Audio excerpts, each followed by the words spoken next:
কোনোভাবেই কমছে না হামের প্রকোপ। হাম পরিস্থিতির সবশেষ জানাতে রাজধানীর ডিএনসিসি ডেডিকেটেড হাসপাতাল থেকে সরাসরি যুক্ত হচ্ছেন সহকর্মী হাসান আল মাহমুদ। হাসান, হাসপাতালে ভর্তি রোগীদের নিয়ে কি বলছেন চিকিৎসকরা?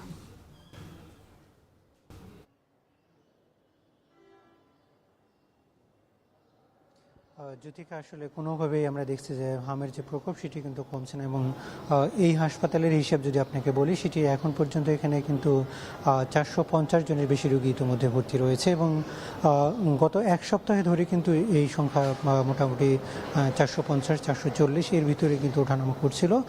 তবে খুব বেশি স্বস্তির বিষয় হচ্ছে যে এখানে এখন পর্যন্ত 450 রোগীর অতিক্রম করেছিল বেশ কিছুদিন আগে, সেটি কিন্তু এখন পর্যন্ত খুব বেশি অতিক্রম করছে না, অর্থাৎ মোটামুটি একটা স্থিতিশীল অবস্থায় রোগীর ভর্তির হার সেটি কিন্তু আমরা দেখতে পাচ্ছি। এবং এখানকার নতুন রোগী আসার যে প্রতিদিনের চিত্র, সেটিও কিন্তু অনেকটা একই রকম। গতকালকে ওখানে 230 জন রোগী আসছিলেন যারা বিভিন্ন আউটডোরে চিকিৎসা নিয়েছেন, এবং এর মধ্যে থেকে অন্তত 119 জন রোগী নতুন করে হাসপাতালে ভর্তি হয়েছে, এবং হাসপাতাল থেকে ছেড়ে যাওয়ার সংখ্যাটাও কিন্তু প্রতিদিনই এরকমই থাকছে। ফলে এখানকার রোগী ভর্তির যে সংখ্যা সেটি কিন্তু অনেকটা স্টেবল থাকছে। ফলে রোগীর যেমন নতুন করে আসছে, তেমনই কিন্তু তারা এখান থেকে সুস্থ হয়ে অনেকটা বাড়ি ফিরছেন। তবে অস্বস্তির বিষয় হচ্ছে গত কালকে যেটি স্বাস্থ্য অধিদপ্তরের যে তথ্য, সেই অনুযায়ী কিন্তু অন্তত 8 জন রোগী কিন্তু নতুন করে মৃত্যুবরণ করেছে। এই নিয়ে গত 2 মাসে কিন্তু মৃত্যুর সংখ্যা 450 অতিক্রম করলো। ফলে এই সংখ্যা যদি 2 মাসের হিসাব করা যায়, সেটি কিন্তু অনেক বেশি, এবং গত কয়েক দশকের যদি হিসাব করা যায়, সেক্ষেত্রে কিন্তু এই সংখ্যা অনেক বেশি, এবং সেখানে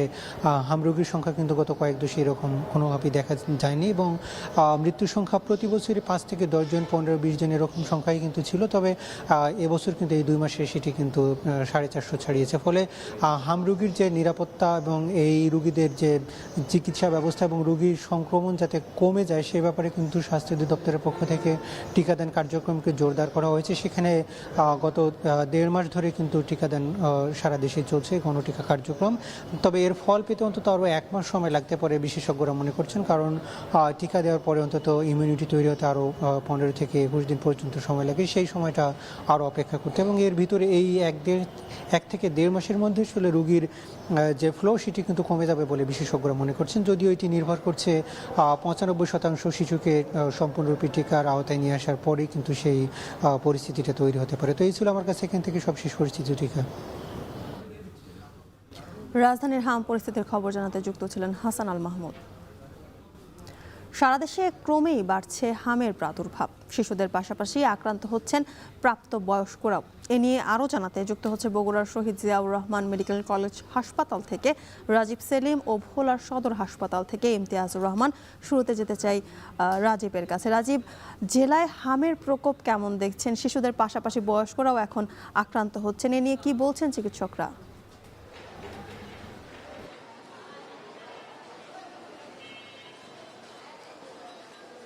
চিকিৎসকরা বলছেন যে কোনো বয়সেই হামের প্রাদুর্ভাব যে কোনো বয়সীদের মধ্যেই ছড়িয়ে পড়তে পারে। হামের উপসর্গ দেখা দিলেই যেন চিকিৎসকের পরামর্শ নেন, সেই পরামর্শই দিচ্ছেন বগুড়ার শহীদ জিয়াউর রহমান মেডিকেল কলেজ হাসপাতালের বিশেষজ্ঞ চিকিৎসকরা। বগুড়ার শহীদ জিয়াউর রহমান মেডিকেল কলেজ হাসপাতালে এই হাম এবং হামের উপসর্গ নিয়ে যারা আসছেন, তাদের চিকিৎসা দেওয়ার জন্য বিশেষ একটি ইউনিট করা হয়েছে, এবং গেল 1.5 মাস আগে সেই ইউনিট 10 শয্যা নিয়ে শুরু করলেও এখন পর্যন্ত 50 শয্যায় উন্নীত করা হয়েছে। এবং চিকিৎসকরা বলছেন হামের প্রাদুর্ভাব আরও বাড়লে চিকিৎসা সেবা নিশ্চিত করতে সেই আসন সংখ্যা আরও বৃদ্ধি করা হবে। এবং এখন পর্যন্ত এই হাসপাতাল থেকে 388 জন রোগী চিকিৎসা নিয়েছেন হামের উপসর্গ নিয়ে, এবং তারা বলছেন এর মধ্যে 100 জন রোগী গেল 1 সপ্তাহে চিকিৎসা নিয়েছেন, অর্থাৎ 1.5 মাসে 288 জন এবং 1 সপ্তাহে 100 জন রোগী চিকিৎসা নিয়েছেন।